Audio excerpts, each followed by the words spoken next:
Hi, how's everybody doing? It's Crazy Monkey here again. So we're going to do another blog update. I'm going to do several blogs today. I didn't go to the ski resort because the wind speeds are about 45, 50 miles an hour.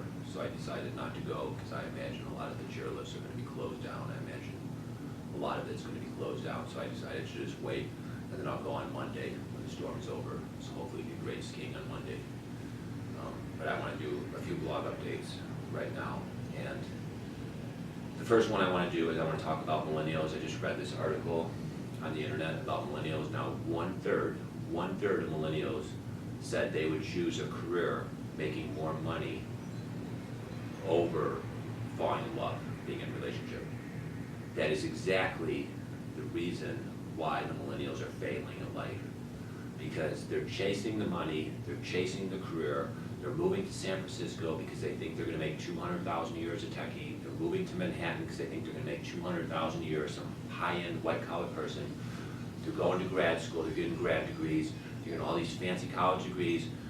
They think they're going to be happy making $200,000 a year living in Manhattan, living in San Francisco. No, my friend, you're not going to be happy. You're not going to be happy because the average condo price is $1 million in a lot of those places. The average house price in Silicon Valley, San Francisco is over $1 million. You know, you're not going to be happy. You're going to be a renter. You're going to live like what we would in middle America consider like poor. Even though you're making $150,000, $200,000 a year, you're going to live a lifestyle that most people in middle America would consider poor. You're going to give a massive amount of your money to taxes to the big socialist government, and then you're going to give a massive amount of money to rent or a mortgage payment. And when you buy something, a house or a condo in Silicon Valley, San Francisco, or Manhattan, New York City, you're going to get something that's way less than what you want. Because the prices are so high, the bidding wars are so terrible, you're going to get way less than what you want. So you're going to want this beautiful house in, say, Silicon Valley that's 2,000 square feet, beautiful tree-lined streets. Well, guess what? That house is $4 million. You can't afford it.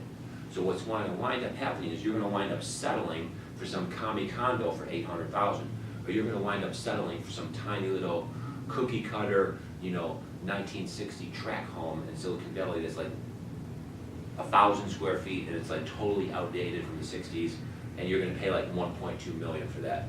You're going to wind up being in total poverty. You're going to wind up being in debt slavery. You're going to pay like a $5,000, $10,000 mortgage payment. You're going to pay like just massive taxes to the government. You're not going to get ahead like that. So giving up a love, giving up relationship, giving up family, thinking you're going to get ahead by getting a grad degree, living in San Francisco, no, that's the way you fail at life. That's not the way you succeed at life, that's the way you fail at life. And then the worst part is that you're giving up love, you're giving up family, and that should be your top priority. You know what I'm saying? Family and love should be your top priority, right below God. Obviously God would be your top priority.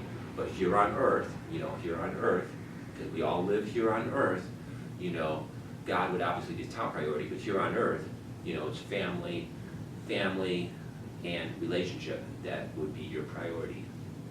Career should not even be in the top 5. Your career should not even be in the top 5. I mean, if you put God number 1, you put your family, all right, number 2, you put having fun, going skiing, going hiking, you put fun 3, let's say, or you put, say, buying a single family house number 3, and then number 4 would be buying a single family house or, hiking, skiing, depending on what you do, I'm gonna ask. Number 5 would be like, I'm trying to think what number 5 would be. Number 5, I guess, would just be having a good life, being healthy, although maybe healthy would be a little higher on the list, I'm not sure. But literally, your career, your job, your career, that shouldn't even be in the top 5. It should be like way down on the list, and not even should be in the top 5. So I'm gonna show you this article real quick.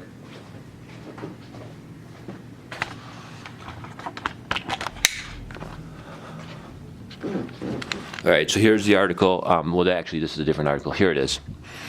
All right, so here's the article. Nearly a third of millennials would end relationship for a raise. I'm going to show it to you in just a minute.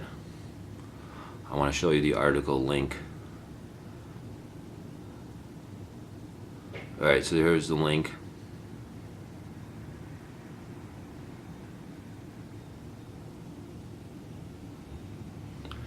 And here's the article. You can read it yourself. You know, it is just, this is why millennials are failing at life. Let me just show you.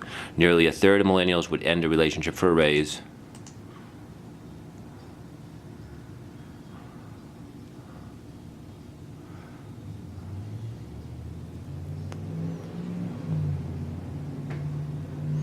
Here's the worst part. 41% would end a relationship for a promotion. All right, 41% would end a relationship for a promotion. I'm gonna talk about this real quick. All right, I'm gonna talk about this real quick.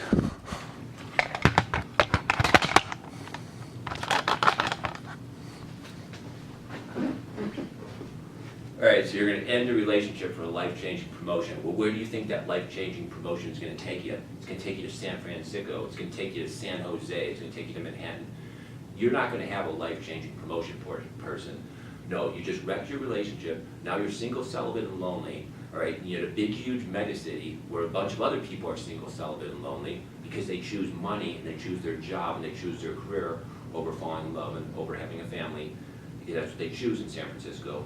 For most people in San Francisco, and most people in Manhattan, a lot of people are single because they choose their career, they choose their job over family. That's the reality, that's the sad truth. And then those people are miserable, they're lonely, and they work 60, 70, 80 hours a week, and then they cannot even afford to buy a house because the house prices are $1 million, $2 million. It's a total scam, it's a total scam. Don't fall for the scam.